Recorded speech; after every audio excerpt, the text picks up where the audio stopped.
오늘 하나님 주시는 말씀의 제목은 마침내 싸매시고 고치시는 하나님이라는 제목으로 은혜를 나누겠습니다.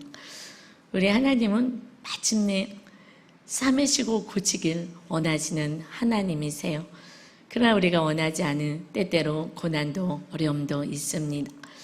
오늘 말씀을 통하여서 내 인생에 해석되지 않은 사건들, 왜 이런 일이 나에게 일어나지?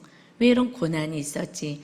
이런 모든 인생의 전반에 하나님하고 관계 속에서 해석되지 않은 사건이 있다면 말씀을 통하여서 하나님의 마음과 하나님의 뜻과 하나님의 생각이 여러분의 인생을 온전히 해석해내는 축복의 시간 되길 원합니다.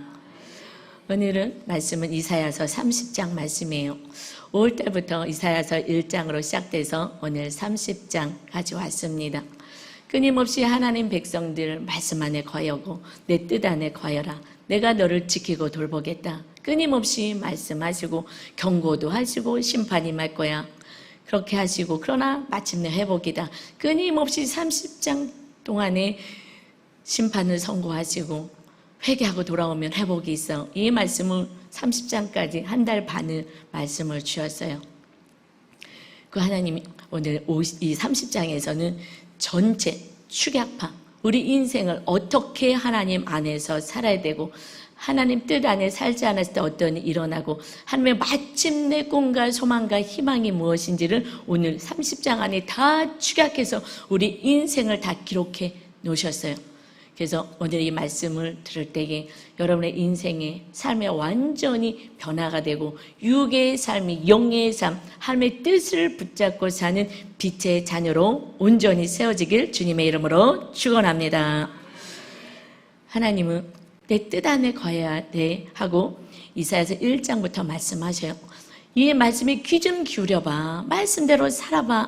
너희가 아무리 기도 많이 해도 너희가 죄에서 돌이키지 않으면 기도를 받아줄 수가 없어.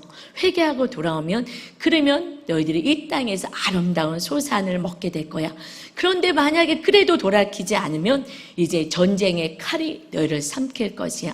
그런데 이 백성들은 돌아서지 않았어요. 오늘 30장은 아수르가 침공해오는 사건이에요.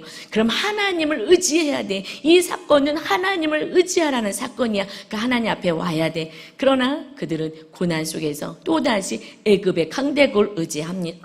너희들의 믿음이 입으로만 주여줘야 하지. 삶의 현장에서 고난이 나오면 그때 너희의 믿음의 현 주소가 나타나는데 결국 고난이 있으면 내 노력, 내 힘, 내 열정으로 또 뭔가를 의지하지. 이건 내 뜻이 아니야 하고 1절부터 말씀하십니다.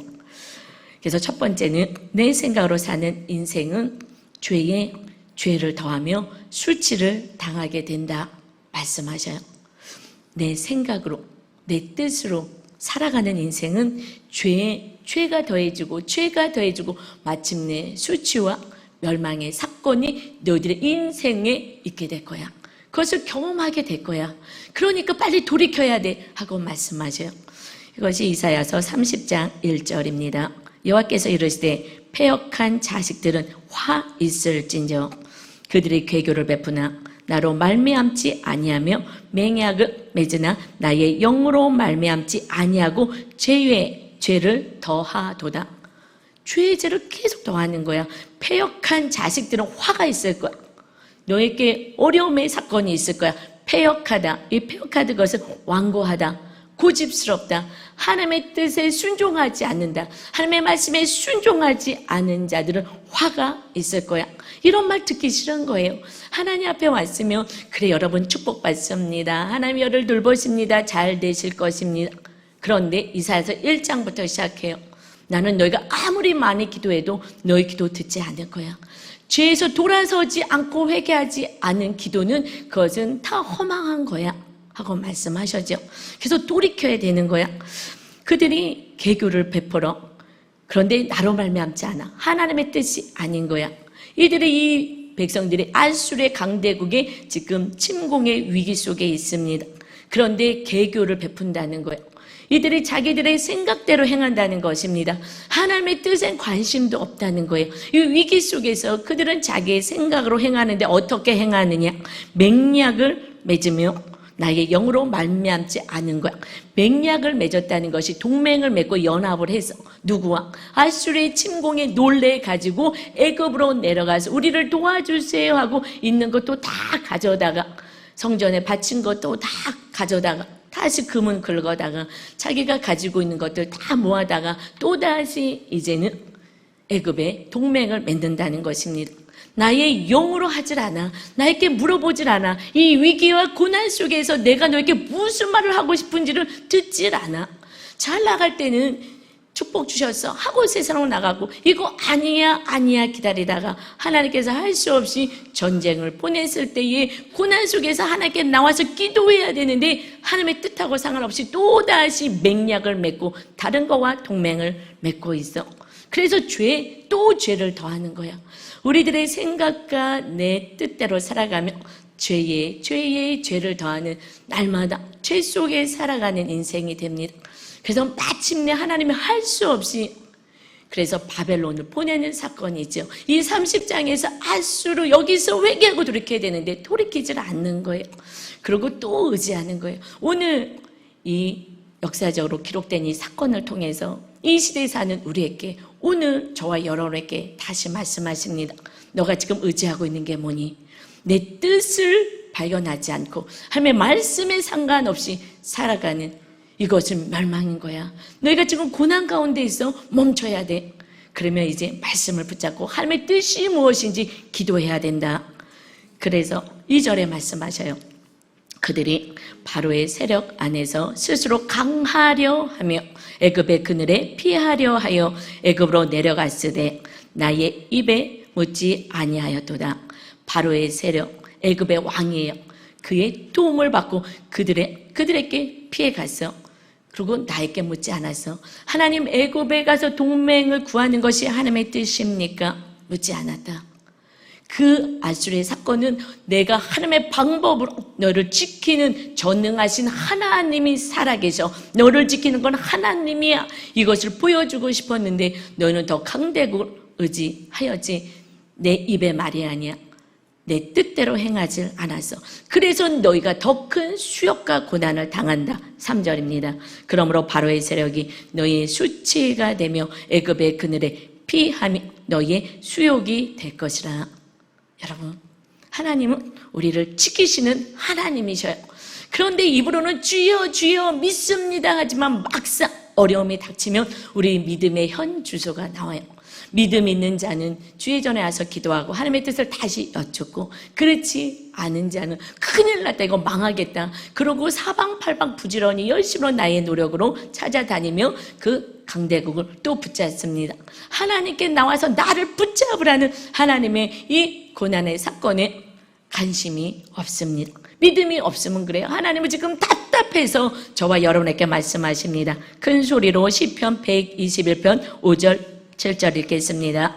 여호와는 너를 지키시는 이시라. 여호와께서 내 오른쪽에서 내 그늘이 되시나니. 애굽에 피하고 그늘 아래 관료가지만 너의 수욕이 될 거야. 네가 지금 의지하는 것 그것 때문에 고난과 수치를 당할 것이다. 7절입니다. 여호와께서 너를 지켜 모든 환난을 면하게 하시며 또 내 영혼을 지키시리로다. 아멘. 이것이 믿어져야 돼요.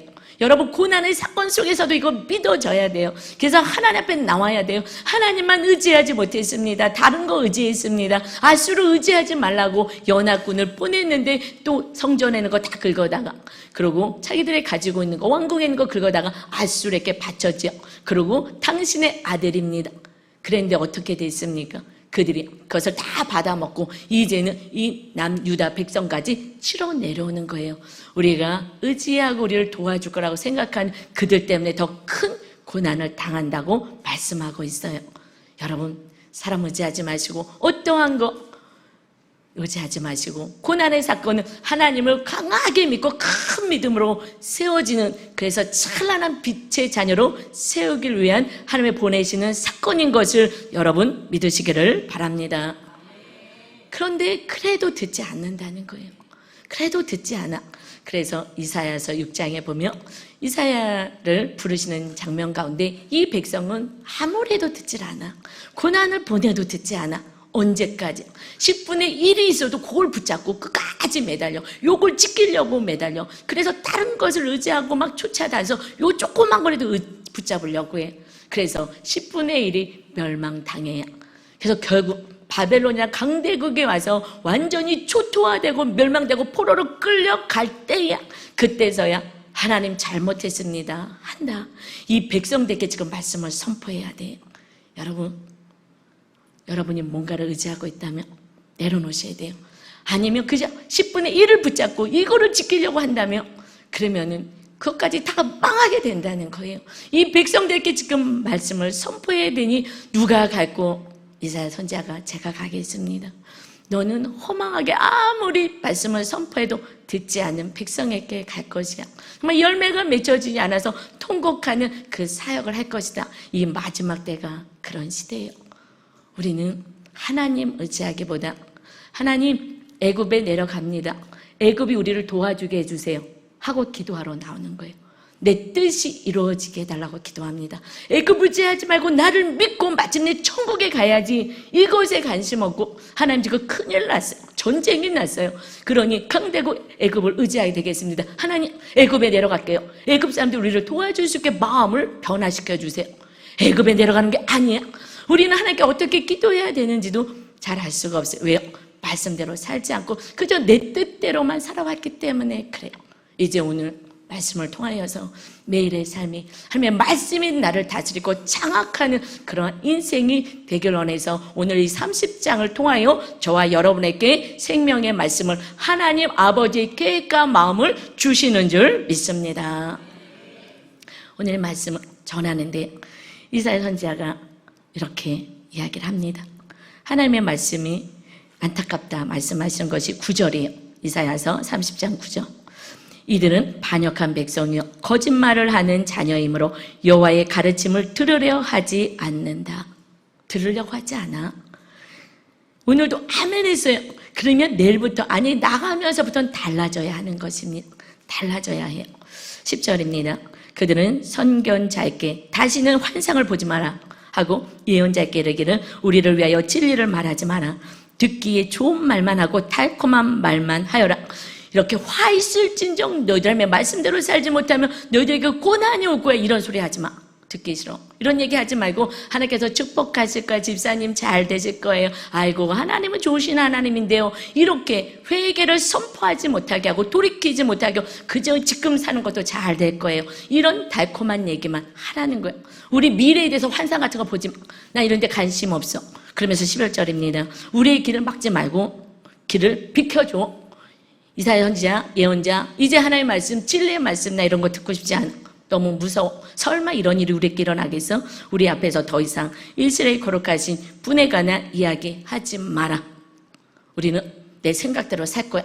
지금 이 상황에서, 이 환경에서 어떻게 애굽을 의지하지 않을 수가 있어?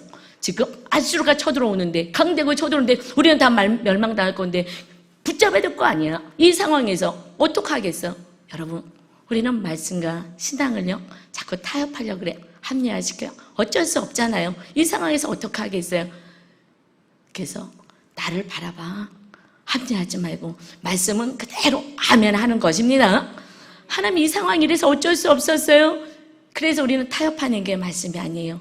그 상황 속에서 역사하시는 하나님을 바라보는 것입니다. 결국 우리의 고난의 사건은요 너희 죄악 때문이야. 너희 죄악 때문이야. 죄에서 돌이켜야 돼. 13절입니다. 이 죄악이 너희에게 마치 무너지려고 터진 담이 불쑥 나와 순식간에 무너짐 갖게 되리라 하셨은즉. 이게 이런 설교 듣고 싶지 않은 거예요. 이런 선포 듣고 싶지 않아요. 오늘 예배를 왔는데 여러분 하나님 막 축복하십니다. 하나님이 지켜주십니다. 이런 달콤한 얘기를 해야지. 이렇게 너희 죄악이 멸망당한다. 회개하라. 너희가 무슨 잘못했는데 찾아내라. 이거는 지금 듣고 싶지 않다는 거예요. 그래서 1절에 너희들이 마당만 밟아. 마당만 밟고 나를 만나지 않아. 내 뜻이 무엇인지 알려고 하지 않아. 들으려고 하지 않아. 너희들이 아무리 많이 기도해봐. 나는 들을 수가 없어. 오늘은 마당 밟는 자 아니라 하나님의 말씀이 나의 심령에 심겨지고 그대로 행하는 축복의 자녀가 되시길 주님의 이름으로 축원합니다. 결국 그렇지 않고 그 죄악 가운데 회개하지 않고 돌아키지 않으면 14절이요. 그가 이 나라를 무너뜨리되 토기장이가 그것을 깨트림같이 토기장이가 그릇을 깨트리죠. 하나님이 창조하시고 하나님이 세상을 이끌어 가시기 때문에 우리를 만드셨기에 그 만드신 하나님이 우리 인생을 다시 새롭게 하시겠다는 거예요. 아낌없이 부수리니 그 조각 중에서 아궁이에서 불을 붙이거나 물 웅덩이에서 물을 뜰 것도 얻지 못하리라. 하나님이 완전히 멸하여서 아무것도 물 하나 그것을 먹을 수 없는 완전히 멸망을 선포하십니다. 여러분 두렵습니까? 무섭습니까? 하나님은 심판주예요. 이 말씀은 그대로 이루어집니다. 그런데 문제는 하나님 그 멸망을 선포하는 것이 아니라 회개하고 돌아오는 자에게 구원이 있다는 거예요. 지금 너희들의 모습을 보라는 거예요. 왜 이 사건이 왔는지 너가 보라는 거예요. 하나님을 원망하고 너 때문이야, 알수록 때문이 아니라 너의 죄악 때문이라고 분명히 말씀하고 있습니다. 하나님의 뜻대로 살지 않고 말씀대로 살지 않고 오늘 말씀이 선포되었으면 일주일 동안 말씀을 붙잡고 살아내야 하는데 성령님의 인도하심을 받아 살아내야 하는데 그렇게 살지 못하고 나가면서 다 잊어버리고 내 노력, 내 열심, 내 힘으로만 지금 살아가고 있다는 거예요. 세상에 하나님의 자녀로서 빛을 발하지 않고 산다는 것입니다. 내가 다 하나도 없이 다 멸망시킬 거야. 근데 여러분 그 낡은 아파트가 이런 건물이 완전히 다 부셔져야 그곳에 새 아름다운 건축물이 들어섭니다. 하나님 오늘 그것을 말씀하고 싶으셔요.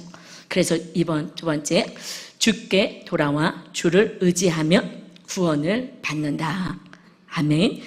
이사야서 30장 15절에 주님 말씀하십니다. 주 여호와 곧 이스라엘 거룩하신 분께서 이렇게 말씀하셨다. 너희가 내게 돌아와 나를 의지하며 구원을 받을 것이다. 잠잠하고 나를 믿으며 힘을 얻을 것이다. 그러나 너희는 그렇게 하려 하지 않았다. 이것을 제가 쉬운 성경으로 좀 썼어요. 그래서 여러분이 쉬운 성경을 좀 읽었으면 좋겠어요. 이게 잘 말씀을 몰라서 못 읽겠어요. 쉬운 성경을 읽으면 그냥 명확하게 메시지를 우리가 받아야 되니까 메시지를 알 수 있는데 아무리 얘기해도 돌이키질 않아. 나 이렇게 돌아오면 내가 다시 구원을 주고 너희들 그래서 잠잠히 있는 거야. 회개하고 돌아오면 잠잠히 나만 믿고 있으면 돼. 그럼 내가 너에게 힘을 주고 성령의 능력으로 살아낼 수 있게 할 거야. 그런데 그렇게 하지 않는다는 거예요. 죄에서 돌아서지 않는다는 것입니다. 그러나 나는 기다릴 거야. 너희가 돌아올 때까지. 그래서 여러분 크고 작은 사건이 자꾸 일어나요.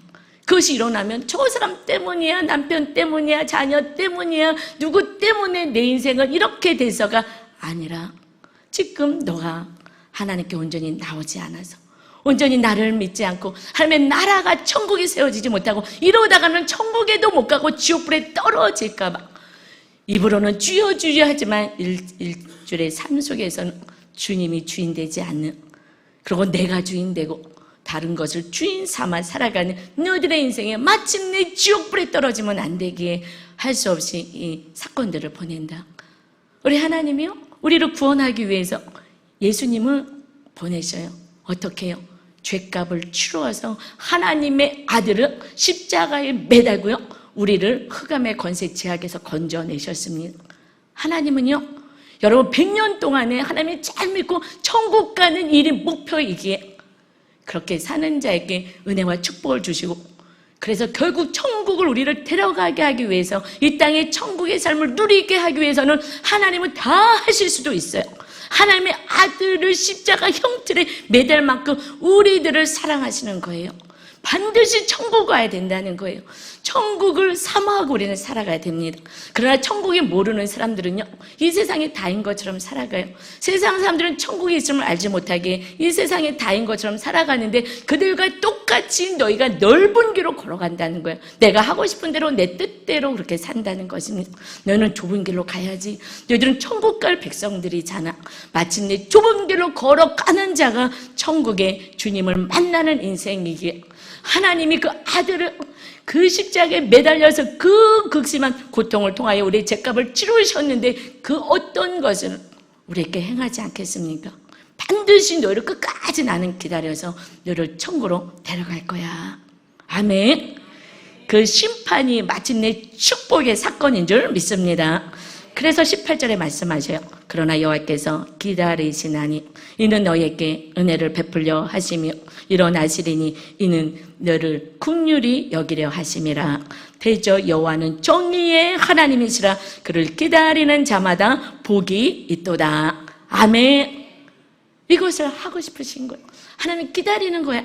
끝까지 기다리는 거야.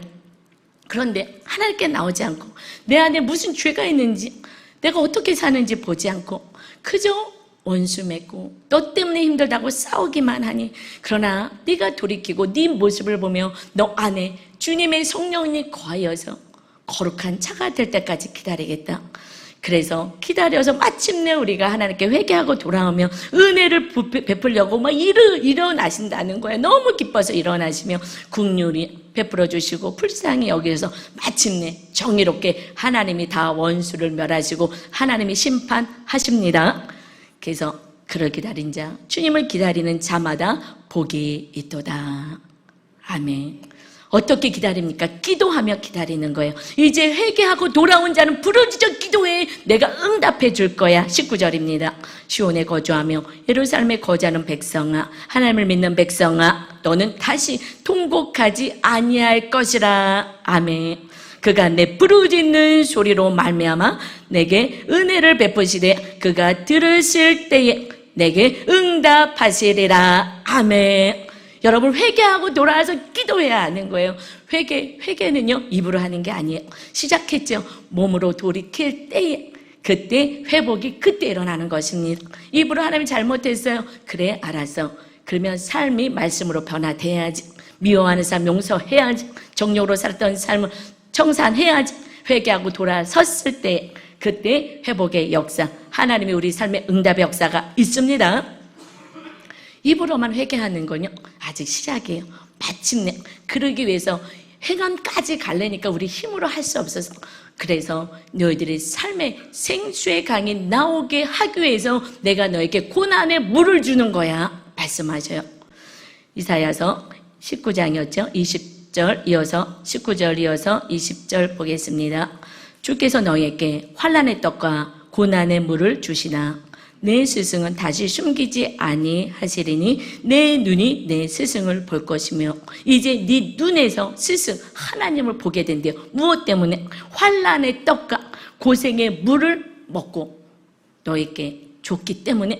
그래서 환난의 떡 때문에, 고생의 물 때문에 결국 하나님을 보게 되는 축복이 있게 될 것이다. 이게 무슨 말이냐면, 환난의 떡 아무리 애써도 이 먹고 사는 게 너무 힘들어요. 고난스럽습니다. 풍족하지 않고 너무 어렵습니다.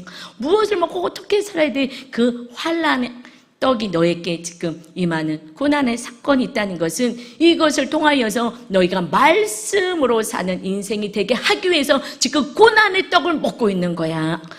마태복음 4장 4절 보겠습니다. 예수께서 대답하여 이르시되 기록되었을 때 사람이 떡으로만 살 것이 아니요 하나님의 입으로부터 나오는 모든 말씀으로 살 것이라 하였느니라 하시니. 아멘. 우린 떡으로만 살면은 예수님 믿지 않은 세상 사람들 이 몸만 유지합니다. 이제 너희는 떡으로만 사는 것이 아니라 하나님의 나오는 모든 말씀, 이 모든 창세부터 계시록에 있는 모든 말씀으로 사는 거야. 아멘. 그래서 환난의 떡을 먹게 한다는 거예요. 고난의 사건으로 먹고 사는 게 너무 힘들게 한다는 거예요. 그래서 하나님 안에 거여서 하나님이 나의 왕이 되고 주인이 되어서 하나님의 말씀대로 살 때 그때 하나님의 축복의 길을 열겠다 말씀하십니다. 여러분, 말씀을 붙잡고 사셔야 합니다. 그리고 고생의 물을 주겠다는 거예요. 주의 성령님이 이제 예수 믿는 자에게 성령님 임하였는데, 성령께서 우리를 진리 가운데로 인도할 건데 관심 없이 살고 성령의 인도함을 받지 않은, 그래서 내가 고생의 물을 지금 먹고 있는 거야. 성령의 인도함을 받아 살질 않잖아. 내 생각 내 뜻대로 지금 살아가고 있잖아. 그래서 이 고생의 물은 마침내 생수의 강이 흐르는 인생 되게, 성령님이 임하시고 성령이 충만한 인생 되게 하기 위함이다. 요한복음 7장 38절입니다. 나를 믿는 자는 성경의 이름과 같이 그 배에서 생수의 강이 흘러나오리라 하시니, 예수님을 믿는다면 우리는 감사와 기쁨과 찬양의 삶을 살아야 되는데 사는 게 고생스러워. 정말 이렇게 고생스러워. 이것은 너희가 성령의 인도함을 받아 살지 않기 때문이야. 그래서 고생의 물을 먹는 거야. 39절에 이는 그를 믿는 자들이 받을 성령을 가르쳐 말씀하신 것이라. 우리 이제 성령의 인도함을 받아 살아야 됩니다. 성령님은 진리의 영이셔요. 진리 가운데로 우리를 인도하셔요. 성령님이 충만하며, 그러면 무엇이 진리인지를 알고요, 그 길로 인도함을 받고 또 진리대로 행할 수 있는 힘을 공급해 주십니다. 그래서 여러분이 1시간 기도하지 않으면, 그러면 말씀은 알아도 행할 수가 없어요. 성령님의 능력에 거하지 않으면 말씀도 깨달을 수도 없을 뿐더러 행할 수도 없습니다. 여러분, 기도하셔야 합니다. 내 생각, 내 고집, 내 것을 내려놓는 기도를 하는 거예요. 기도는요, 내 생각을 내려놓는 거예요. 내가 하고 싶은 거 내려놓는 거예요. 그리고 내가 말씀대로 살겠습니다. 성령님 진리대로 살 수 있는 힘을 달라고, 성령님이 나의 인생을 이끌어 가달라고 기도하는 거, 이것이 진정한 기도예요. 하나님, 나 지금 어렵거든요. 내가 지금 애굽에 내려가는데 애굽이 도와주게 해주세요. 이 애굽 지금 잘라내라는데 우리는 허망한 기도하는 거예요. 진리를 모르니까, 말씀을 모르니까. 여러분, 말씀 안에 거하셔야 돼요. 그래서 요한복음 16장 13절에 이렇게 말씀하세요. 그러나 진리의 성령님 오시며 그가 너희를 모든 진리 가운데로 인도하시리니, 여러분의 인생의 진리로 인도하십니다. 그가 스스로 말하지 않고 오직 들은 것을 말하며 장래를 너희에게 알리시리라. 성령님은 예수 그리스도께서 말씀하신 그 말씀이 기억나게 하시고, 그리고 스스로 말하지 않고 이 기록된 말씀대로 행하고 깨달아서 행할 수 있도록 하겠다 하십니다. 여러분, 성령님이 계셔야지만 우리가 진리 가운데 행할 수가 있습니다. 그래서 놀라운 일이 벌어지는 거예요. 이것은 이사야서 21장인데 20절의 말씀은 환난의 떡과 고난의 떡을 주신 것은 스승을 볼 수 있게 할 거야. 이제 성령님이 내 안에 계셔서 진리를 알며 갈 수 있게 해줄 거야. 이것이 21절로 이어지는 거예요. 너희가 오른쪽으로 치우치든지 왼쪽으로 치우치든지 내 뒤에서 말소리가 내 귀에 들려 이르기를 이것이 바른 길이니 너희는 이리로 가라 할 것이다. 여러분, 이제 우리 인생 가운데, 깜깜한 이 세상 가운데 미래 무슨 일이 일어날지 모르는 인생 가운데 그 길이 맞아, 우리가 이것과 저걸까 어떤 걸까 할 때에 아니야, 옳은 길이 온전한 길이야, 그 길로 가야 돼 하고 성령님이 알려주신다는 거예요. 그래서 성령님을 의지하고 살라고 말씀하십니다. 그랬을 때 너희 이 배에서 성령님이 계셔, 우리 안에 계셔서 생수의 강이 기쁨의 삶을 살아가며 천국이 여기 있다 저기 있다 할 것이 아니라 너희 안에 있느니라. 주님과 함께 기쁨의 삶을 살아가는 거, 죽어서 가는 천국이 아니라 이 땅에 성령님이 우리 천국을 주시기 위해서 오셨습니다. 이제는 성령님의 인도함을 받아서 말씀대로 살아내는 여러분 되시기를 주님의 이름으로 축원합니다. 제가 신학교를 졸업하고 처음에 사역제가 그때 기도했어요. 대학원 갈 때도 그렇고 끊임없이 진로를 향하여서 기도해서 하나님 어떻게 할까요? 어떻게 할까요? 그런데 하나님이 이렇게 환상을 통해서 계속 저에게는 보여주었어요. 그런데 말씀을 통해서도 보여주지만 저는 기도를 그때 좀 많이 했었거든요. 그래서 말씀 안에 거하고 또 기도하면 성령께서 이끌어 주시죠. 근데 제가 처음 사역한 데가 청소년 쉼터라는 곳이에요. 근데 그곳에서 처음 당직을 하는 날, 당직을 하는데 그때 저녁에 이제 예배를 드리는데 다 같이 이렇게 테이블에 앉아서 예배를 드리는데 그때 참 착하다는 그 19살 여학생이 있어요. 이 정보를 전 다 들었기 때문에. 그래서 그 아이가 제일 착하다 그래요. 아, 그러냐고. 그런데 예배를 드렸는데 그 초등학교 까불까불한 남자애가 계속 괴롭혔던 것 같아요. 그 밑에서 그 발로 계속 툭툭 친 거예요.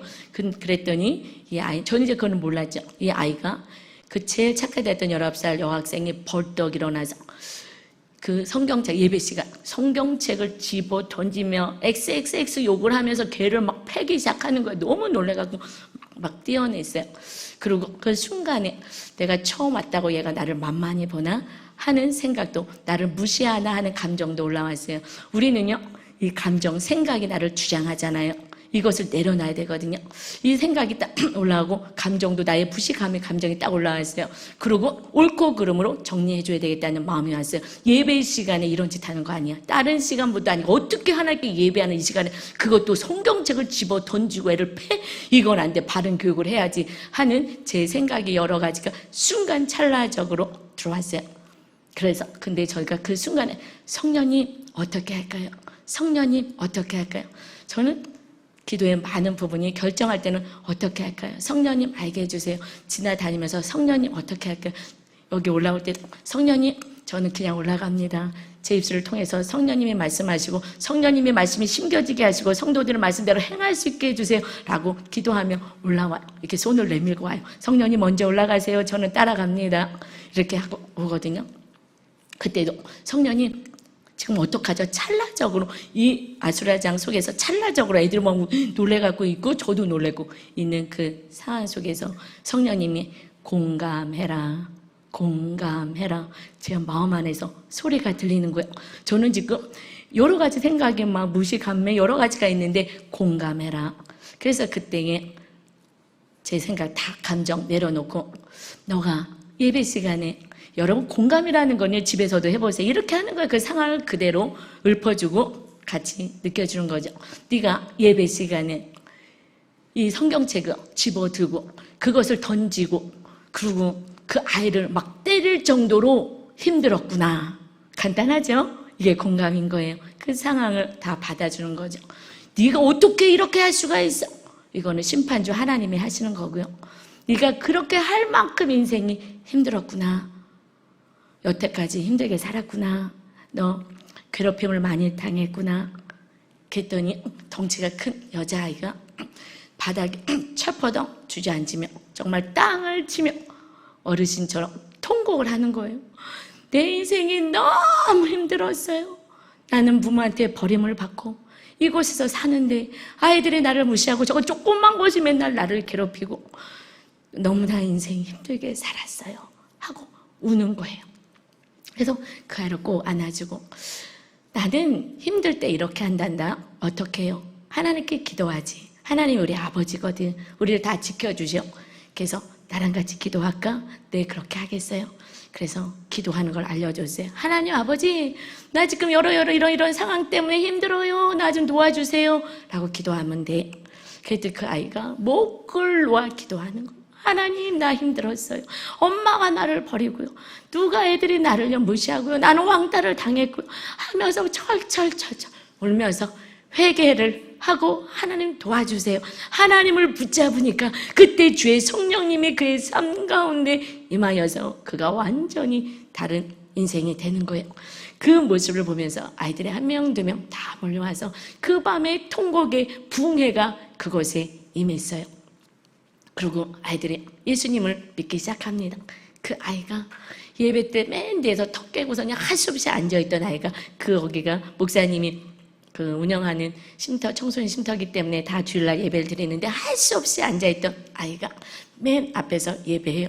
했대요. 그래서 목사님이 무슨 일이 있었냐고. 여체 했습니다. 그랬냐고. 그 아이는 달라졌어요.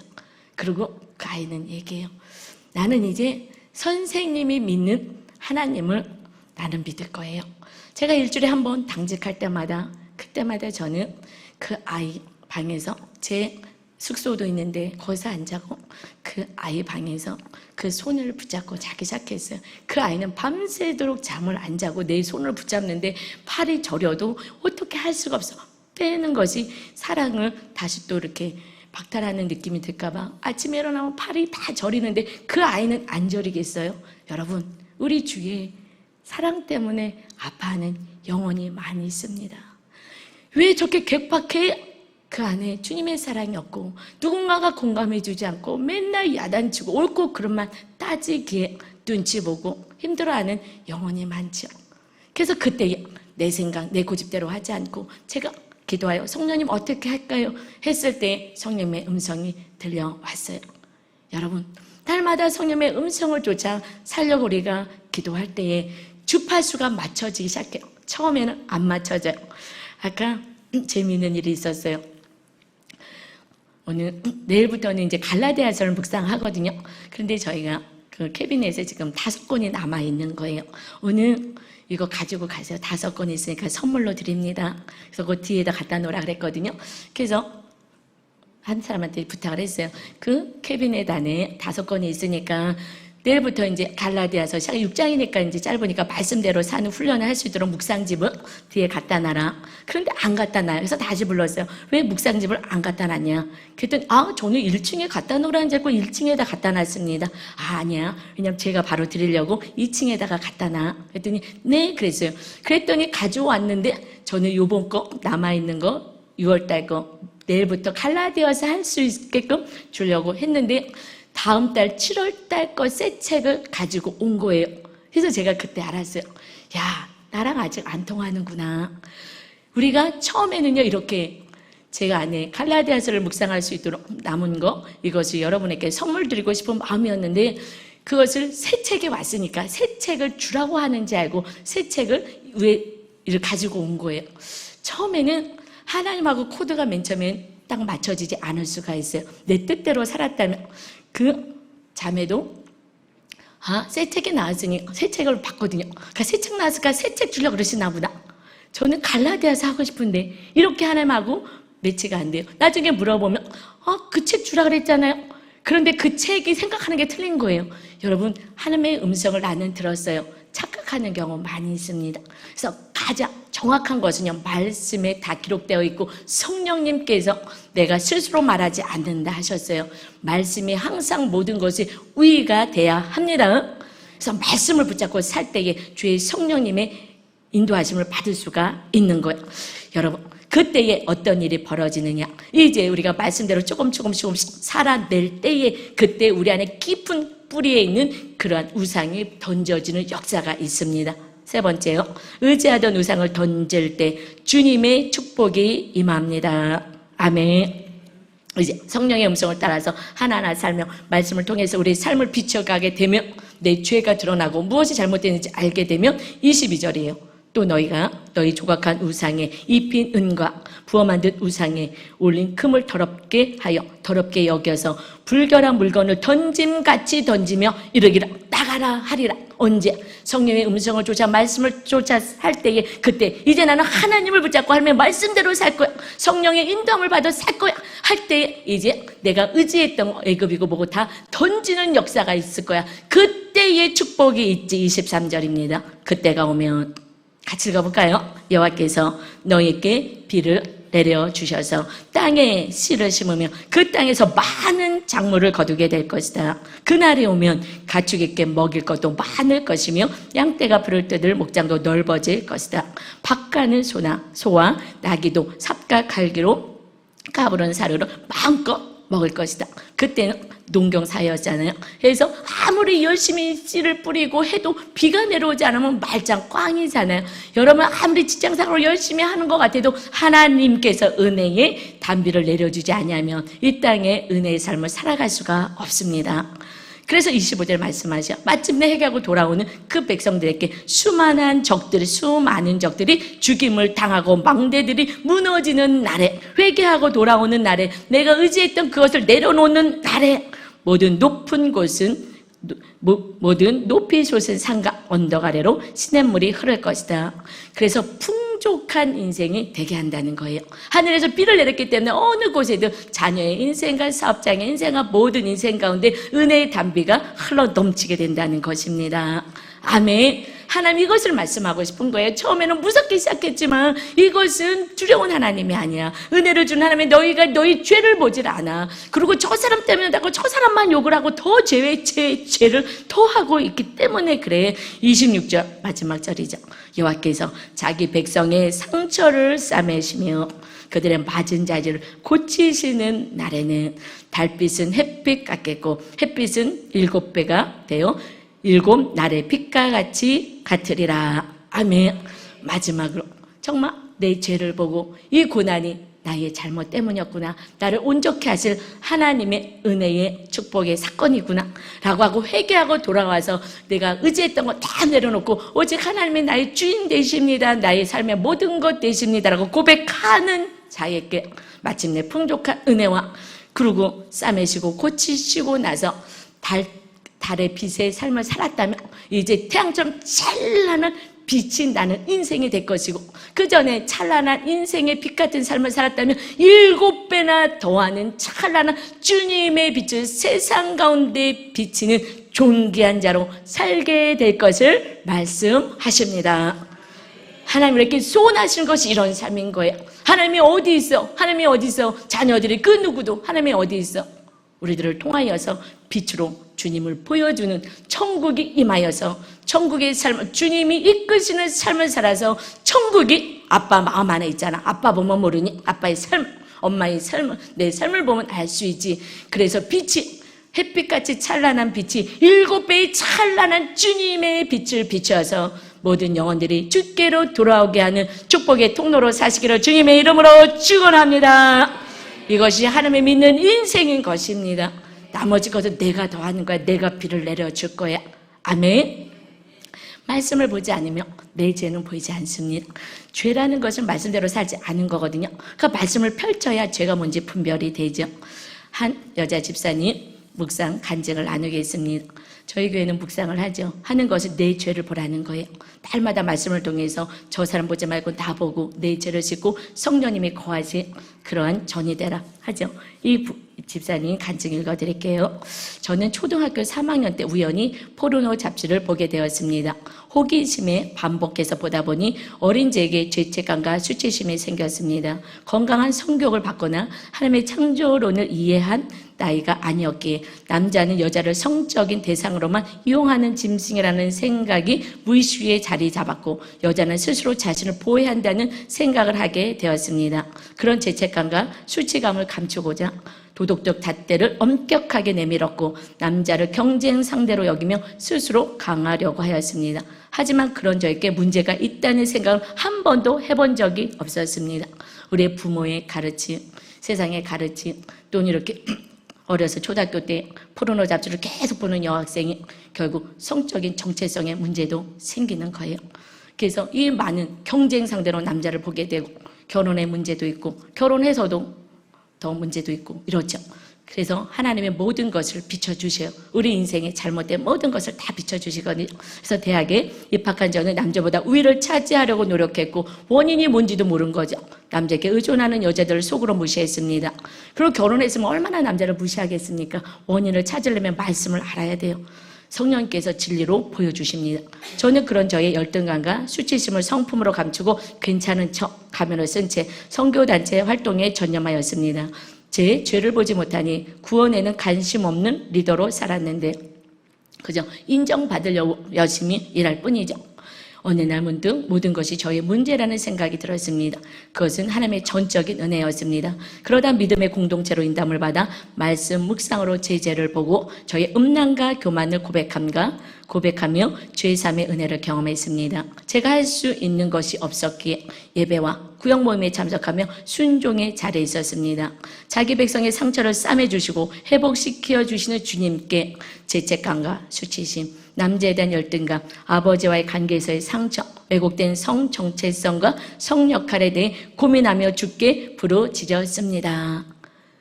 처음에 말씀을 모르며 내가 무슨 모습으로 살아가고 있는지 사람들은 다 보이는데 나만 안 보여. 거울 봐야지 우리가 보이잖아요. 영적인 상태, 나의 상태, 말씀을 보지 않으니까 어떤 모습인지 왜 이렇게 사는지도 모르고 살아가는 거예요. 그래서 우리 교회가 식주 양육을 통해서 그 안에는 쓴뿌리와 이런 것들을 말씀을 통해서 자기 자신을 비춰주는 훈련을 하는 거예요. 그래서 주님은 저를 하나님의 온전한 자녀로 자존감을 회복시켜 주시고 좌우로 치우치는 제게 바른 길을 구체적으로 인도해 주었습니다. 그러나 환경이 또 편해지니 말씀보다는 제 경험과 지식을 의지하고 주님께 묻지 않고 갈 때가 많습니다. 직장에서 정신보건 사회복지사로 상담할 때 이 일을 하고 있나 봐요. 구원에 대한 관점이 아닌 인본적인 상담을 할 때가 많은데 수치심과 죄책감에 결박된 지체들의 구원을 위해 사명을 감당하는 인생이 되기를 기도합니다. 아멘. 이것이 우리들의 삶에, 우리 자녀들에게, 우리 직장에서도 이 영적인 사명이 우리에게 있는 거예요. 그래서 빛을 비춰서 주님을 영접하고 영원한 천국에 가게 하는 것이 우리 영적인 사명입니다. 이제 마지막 인생 가운데 특별히 여러분의 자녀 예루살렘부터 여러분의 자녀부터 여러분의 빛을 통하여서 엄마의 삶을 아빠의 삶을 통하여서 하나님이 살아계시구나. 제 목표는요, 제 삶을 통하여서 성도님들이 하나님이 살아계신 것을 보여지는 거예요. 그래서 말씀대로 살려고 무진 애를 씁니다. 시어머니, 목사님, 우리가 모십시다. 부모를 공경하라 그러니 제가 먼저 살아내야죠. 그러고 기도하며 어머님을 모셔왔어요. 이제 신불 땅에 우리 이사 가기로 했어요. 그런데 임대 아파트가 좀 작아요. 근데 거기로 이사 가려고 교회가 가까우니까. 그런데 어머님이 거기 이제 할머니들을 사귀신 거죠. 나 가기 싫다는 거예요. 나 이제 2년만 있으면 90세인데 나는 90세 안에 죽을 거야. 그러니까 나 죽으면 이사가. 나 이사 가기 싫어. 저는 짐도 다 틈틈이 다 싸놨는데 제가 기도했어요. 하나님 어떡하죠?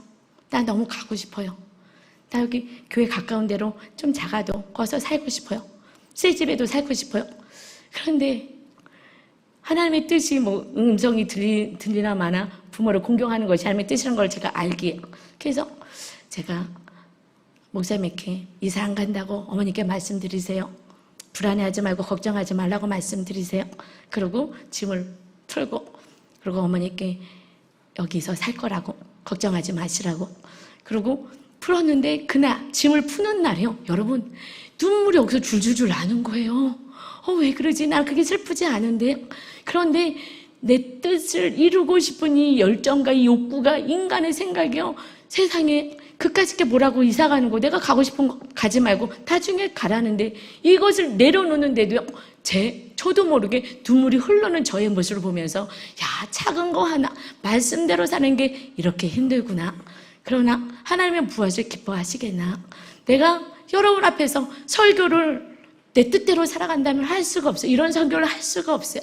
그래서 저도 여러분도 그냥 내 고집도 있고 내 생각도 있고 내가 하고 싶은 것도 있어도 이거 다 내려놓고 그리고 말씀이 성령님이 우리를 인도하는 삶을 살아낼 때에 그때 구원의 역사가 우리를 통하여서 또 우리 시댁에 동서들이 있거든요. 그들도 그 모습을 보면서 구원의 길이 한 발짝 다가오게 될 줄 믿습니다. 이것이 7배 찬란하게 빛나는 모습이 여러분들의 삶에서 온전히 성령의 인도함을 받아 말씀대로 행한 그래서 살아내는 여러분 되시기를 주님의 이름으로 축원합니다. 우리 이 시간에 회개하며 다시 말씀 안에 거하겠습니다. 하나님 그동안에 제가 잘못한 거 있다면 알려주시고 회개거리를 알려주세요. 이 시간 주를 차하며 기도하겠습니다. 주여 아버지 하나님 우리는 내 뜻대로 살고 싶습니다. 내가 원하는 대로 살고 싶습니다.